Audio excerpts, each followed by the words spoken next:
非常多謝局長啦，Francis 啦，同埋亦都係頭先頒獎俾我嘅兩位嘉賓。我好開心咧，係代表中電係領取呢個能源界別嘅呢個大獎。咁亦都好多謝 AIM 嘅。今年嘅主題咧就係智創新局，遇見共鳴。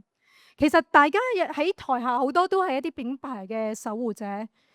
大家都會用好多創新嘅方法咧，去令到自己嘅品牌更加突出。但係講到尾，其實乜嘢係最重要呢？就係共鳴。呢個共鳴呢，我哋要喺外邊做到其他人對我哋嘅品牌有共鳴呢，我哋首先要令到自己嘅團隊，要令到同事們有共鳴，先可以由內至外做到成功有影響力。中電紮根香港125年。已經係即係服務咗大家非常之耐，電能專業係我哋嘅本業。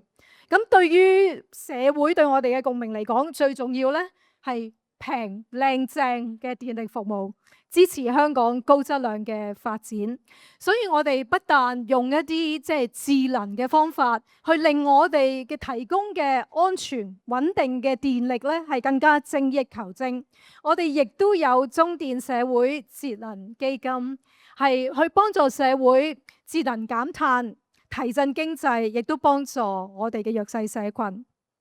科技幫助到我哋創新，但係人先係最重要嘅。要人，我哋先可以有靈魂、有溫度。我哋希望中電會繼續以人為本，用一個從心關懷嘅態度，為香港帶嚟每一個更加美好嘅明天。多謝。